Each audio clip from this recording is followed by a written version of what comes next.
Let's talk now with Senior Fellow at the Foundation for Defense of Democracies, David Daoud.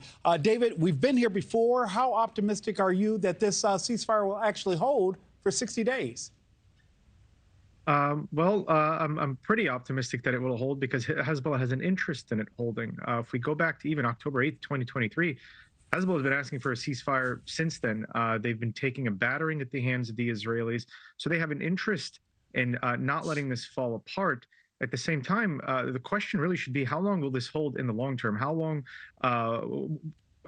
will this deal be durable years and even decades down the road, preventing us from returning to the status quo ante that brought us to this war? There, I'm much less optimistic because as much as Hezbollah is a pragmatic organization, they want to survive.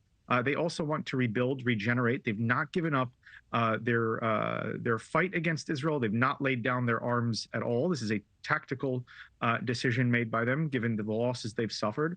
And I think they see an outlet here that will allow them to potentially get a respite from the Israeli onslaught and, again, regenerate, preparing for a future fight. David, though, let me ask you this, because so much of the enforcement of this will fall on the hands of the Lebanese military, and we know that they're not necessarily the strongest military. How much power will the Lebanese military have in actually enforcing this ceasefire?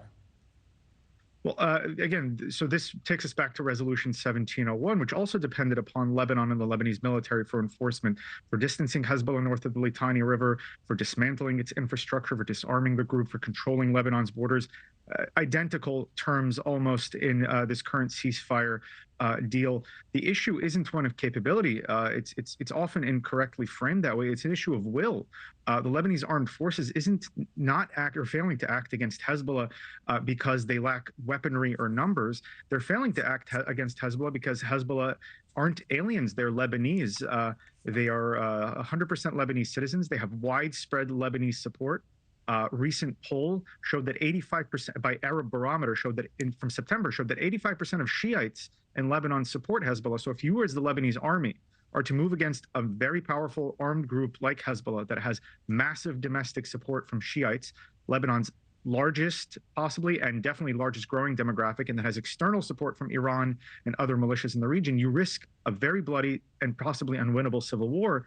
And we're still in that situation. Nothing has changed in those conditions. So hope for the LAF to act should be very low. David, let me ask you this, though. I want you to talk about the timing of all of this, because you and I both know nothing happens in a vacuum. Do you think Benjamin Netanyahu agreed to this deal for political reasons, and why now? It's a good question. I can't understand why, looking at the progress, I mean, purely from military terms, the progress that the IDF has been scoring against Hezbollah and Lebanon would dictate against stopping the war prematurely. But we understand that Israel is under international pressure, both from the United States and the international community, to stop the war in Lebanon. Prime Minister Netanyahu is under international pressure with ICC warrants. So there are a lot of pressure points that Israel is under. He himself has said that the timing was dictated by Israel's needs, namely to allow the IDF to rest, restock its arms, direct itself towards Iran, and direct itself towards isolating Hamas in Gaza and continuing the war in Gaza, even though, as your colleague noted earlier, it seems like we're also pushing towards a simultaneous ceasefire in Gaza as well. So if your objective is to decouple Gaza and isolate Hamas, that might not last long. And David, I literally have to go, but I have to ask you about the 7 Americans who are still being held hostage. Where do you think things stand with that?